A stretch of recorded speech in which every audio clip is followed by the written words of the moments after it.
अस्सलाम गाइस, सादी vlogs here and आज हम बात करने वाले हैं इंग्लैंड और पाकिस्तान के मैच की जो आज खेला गया है और सिक्स्थ मैच खेला गया है आज और it was a disaster and we have तला ख़याम here to talk about it, to discuss more about that today's match.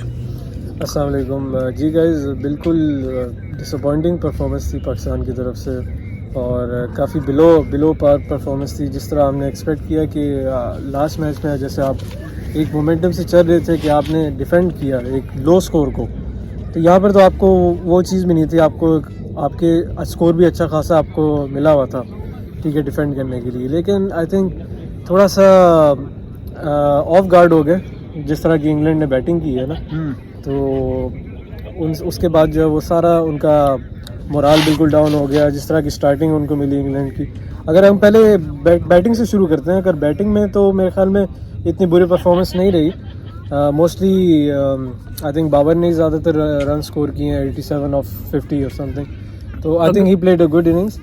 बाकी इफ्तिखार ने भी, I think he played a good cameo as well. Okay, but we should talk about something कि आज हम देखा जाए तो आज हमने रिजवान को बिठाया है और रिजवान को एक अच्छा किया बिठा के। अगर आपने बेसिकली देखा जाए तो Pakistan did not try to take this match, win this match and they wanted to series बराबर करके और फाइनल तक लेके जाने का उनका मकसद था, जो कि उन्होंने आज पूरा हो गया। इसी तरह से अगर देखा जाए तो आपको रिजवान को उन्होंने बिठाया है। अगर हम आज एक और चीज़ इनको ये करनी चाहिए थी, आज इनको बाबर को भी बिठाना चाहिए था। बाबर को भी बाहर थोड़ा बिठा के उसको रेस्ट देते, उसकी देखते कि हमारी बेंच स्ट्रेंथ कितनी है, कौन से बंदे आके हमारे खेल सकते हैं प्रॉपर और मतलब इन दोनों बैट्समैन के अलावा, क्योंकि अगर ये दो बंदे चल जाते हैं तो पूरी टीम नहीं खेलती, ठीक है, और इसमें दोनों में से कोई एक बंदा फाइल हो जाए तो पूरी टीम डोमिनो हो जाती है। तो उस लिहाज से इनको इस बाबर को भी थोड़ा सा बाहर रखना चाहिए था। हमारे बॉलर्स की बात की जाए तो ऑफकोर्स देयर वर 1 और 2 लूज बॉलर्स, मतलब ज़्यादा बॉलर्स हमारे बेसिकली उनको आज काफ़ी पड़ी हैं। आपका हमने देखा है रन रेट जो आपका था 5 ओवर 75, 15 की एवरेज जा रही है पर ओवर फॉर 5 ओवर्स स्ट्रेट। देखो, जब आप पावर प्ले में 6 ओवर्स के अंदर अगर आपका स्कोर 82 होता है और सिर्फ एक विकेट गिरी होती है तो मैच तो एक तरह से किल हो जाता है ना, क्योंकि बैटिंग साइड जो है ना वो कम्प्लीटली डोमिनेट करी थी उस स्टेज पे। सिर्फ एक विकेट गिरी थी, 9 विकेटें आपके पास पड़ी हुई हैं, आप 15 की रन रेट से जा रहे हो, तो उसके बाद तो मैच का basically Pakistan was waiting for it to get over basically. तो वो स्टेज आ गया था पाकिस्तान पे। और आई थिंक बैटिंग में अगर हमने पिछली वीडियोस में भी ये कहा है कि आई थिंक आसिफ अली को थोड़ा सा ऊपर अगर लेकर आया जाए तो आई थिंक वो एक मैच हम देख रहे थे उस दिन भी कि लाहौर के खिलाफ अगर उन्होंने इसी तरह की सिचुएशन थी कि जहाँ पर उनको जल्दी आना पड़ा था और उन्होंने वहाँ पर आकर परफॉर्म किया। तो अगर उनको ज़्यादा एक प्लेइंग टाइम मिलता है तो वहाँ पर उस तरह का एक एक्सपेरिमेंट भी किया जा सकता है कि क्या ये हमें उस तरह की सिचुएशन से निकालने की सलाहियत है इनके अंदर है या नहीं रखते। तो वो भी एक एक्सपेरिमेंट के माध्यम में वो आप कर सकते थे।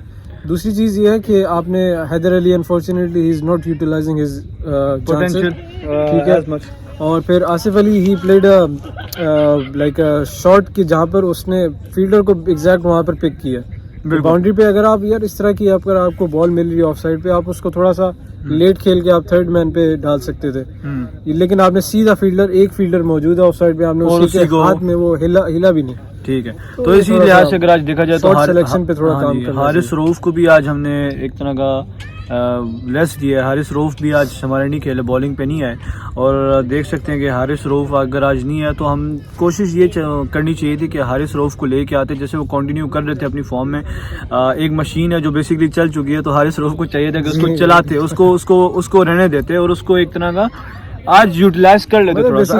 अगर आपकी देखें, अगर आपके 2-3 बॉलर्स खा रहे हैं तो आप इसमें एक हारिस रऊफ को ओवर दे के देखें कि वो मतलब उनकी स्ट्रेंथ क्या है। अगर वो भी सेम चीज करें, of course there is no difference between bowler, मतलब there is difference, but I mean at that देखिए ये भी चीज होती है ना कि जब बैटिंग साइड अगर ऐसे परफॉर्म करी होती है कि 1-2 बॉलर्स को भी अगर पड़ती है ना, तो तीसरे के ऊपर एक ऑलरेडी एक मेंटल प्रेशर रहता है कि यार बाकियों को पड़ी है तो कहीं मुझे भी उसी तरह का ट्रीटमेंट ना मिले। तो ऑलरेडी जो है ना बॉलिंग से पहले उसका मोराल एक तरह से कम होता है, तो ये भी काफी चीज मेरे ख्याल में अफेक्ट करती है। पाकिस्तान की bowling I don't think they have anything to worry about, problem वही सेम रहती है। बैटिंग लाइनअप आपकी जो है ना थोड़ा बहुत, I think Phil Salt he played a brilliant innings यार, उसने तो बिल्कुल excellent innings, 17 balls 17-18 balls 50 run पे 50 किया उन्होंने, फिर आखिरी में I think 87 he made off like Babar Azam playing sensibly tonight. थोड़ा बहुत देखा जाए तो ऑफ कोर्स बॉल्स और runs it's not the big difference, but फिर भी सही है, अच्छी इनिंग्स खेली है। लेकिन कैप्टन के लिहाज से तो आप क्या कहेंगे कि अगले मैच में किस तरह की सिलेक्शन होनी चाहिए? अगले मैच में I think they should go with the batting. थोड़ी आपका टॉप ऑर्डर में थोड़ा हिटर्स लेके आए, आप रखें मतलब एक आप क्या कहते हैं जिससे शान मसूद है, उसको भी हमने देखा है लेकिन वो भी थोड़े बहुत नहीं चले। ओपनिंग भी ट्राई किया जाए। Babar Azam I think he should go 1 down maybe. Asif Ali को सेकंड डाउन पे रखें, ठीक है। हाँ, अभी क्योंकि उनको मिल रहे हैं आपका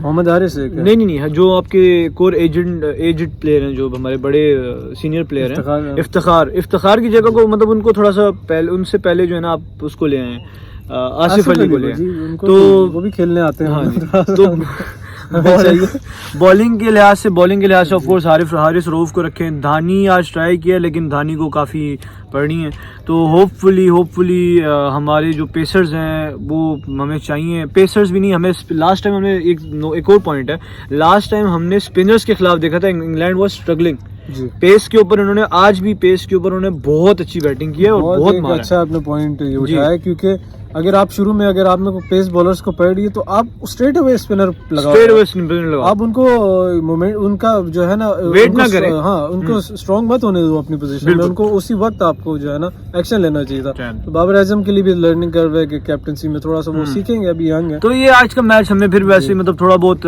एक तरह का it was kind of a winning match. They just gave it to England to मतलब बराबर करके series to make the final a bit more interesting. So hopefully हमें एक टफ मैच देखने को मिलेगा फाइनल में, और इंशाल्लाह आपके साथ हम और वीडियोस लेके आते रहेंगे, और do let us know if there is anything we need to improve. और इसी के साथ आज के लिए इतना ही।